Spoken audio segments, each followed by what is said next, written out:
Today I'm going to be speaking about something that I hold very close to my heart and I find is a skill that you must have as a business owner. Now that is cold calling.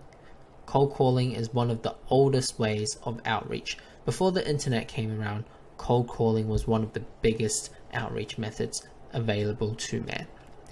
Now when you think of cold calling, many of you may think of the sleazy salespeople that are trying to just sell you something, to the telemarketers that you have no idea how they managed to get your number. And the thought of cold calling people as a business owner disgusts you from the inside because you don't want to be that salesperson that annoys business owners when they pick up the phone. Now that is all true, but I'm here to tell you cold calling, whilst it is rough, you can face rejections. It doesn't have to be salesy. It doesn't have to be like you're trying to sell someone or trick someone into a Ponzi scheme, but instead it can be something fun. And also it is one of the best and undoubtedly the fastest ways to get responses from actual business owners. And today I'm going to share to you my own script that I use myself in running my own software company, and it has worked wonders for me.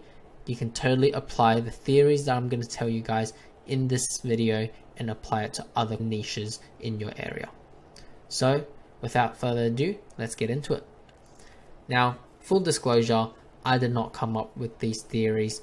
I got these from books that I read, YouTube videos that I watched, and learning just by talking with other people.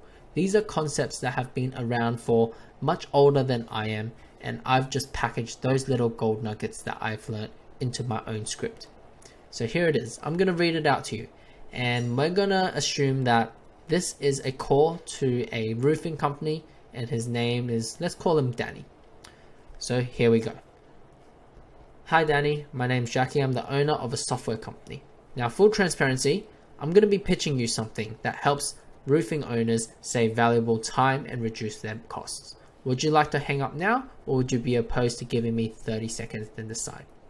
Then we wait for their response. Now let's stop there and let's break it down. First things off, we really have to emphasize, if we can, grab their name. Because as Dale Carnegie said in his book, How to Win Friends and Influence People, right here, he talks about their name is one of the most important words, if not the most important word that they know. So when you say their name in a cold call, and then immediately they'll start developing some sort of positive intent for you. Now, you clearly describe and tell them who you are. My name is Jackie. I'm the owner of a software company. Now, next, because you are cold calling them, you have to understand you're interfering and disrupting their time of day to whatever they're doing. So they have to put down whatever they're doing to be on the call with you. At this point, once they heard that you're the owner of a software company, their brains might be starting to turn off already. So this is when we hit them with full honesty, saying something like, now full transparency, I'm going to be pitching you something that helps owners save valuable time and reduce costs, right? When you actually tell them that this is a cold call, something switches in their brain saying, hey, this guy's actually honest, not like the other people that I've talked to. And this will create a really good first impression of you to them. Now notice how in the last part here, I don't say anything about my software. Instead, I sell them the outcome, which is saving them their valuable time and to help reduce their cost. This is a key note here. Whenever you're cold calling, make sure you have two things you want to remember.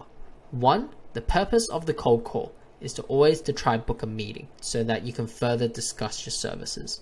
Two, when you want them to know about your services, make sure that you really tell them about the outcome instead of what you do, because that's all people care about. They don't care if you run an SEO or website or any type of service. They just want to know if you can help them in achieving and solving their pain points. Now in the last part, would you like to hang up now, or would you be opposed to giving me 30 seconds and decide? This gives the clients back their autonomy and control of their call by giving them a choice, saying, would you like to hang up now? And in the second part here, I could easily say, hey, do you want to give me 30 seconds then decide? But here we use a little bit of reverse psychology from Alex Hormozy. where we say, would you be opposed to giving me 30 seconds and then decide? Because it's much easier for people to say no than yes. So in here, they'll be saying, I wouldn't be opposed to giving you 30 seconds. That reduces friction so that you can say your next line. Now, in the next line, once they give you some time to talk, you'll be saying, awesome. So what we do is we use the latest AI-powered technology to help local businesses save time and money. See how I emphasize the outcome on tasks such as websites, appointment scheduling, follow-up messaging, payment collection, and improving Google ranking.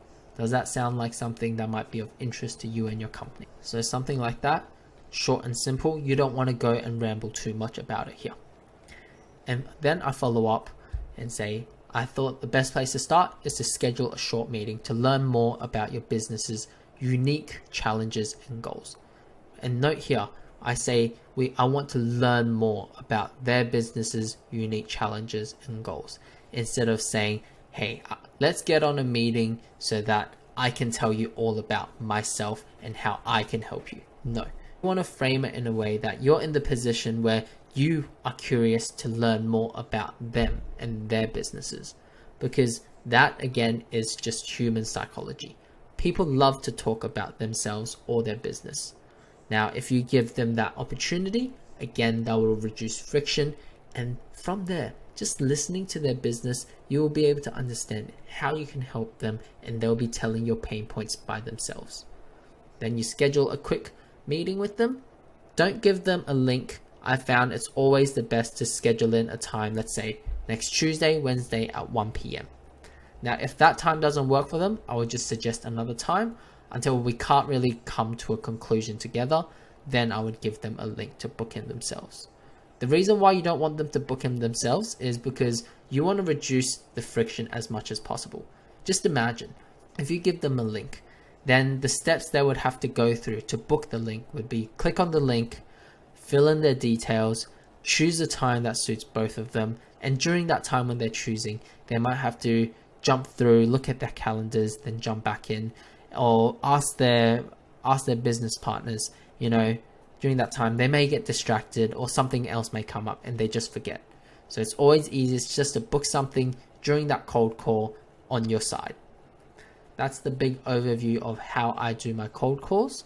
I hope this has helped you guys a bunch, because this call and this script has definitely helped me in getting clients successfully. So go ahead and go use this to smash out your cold calls.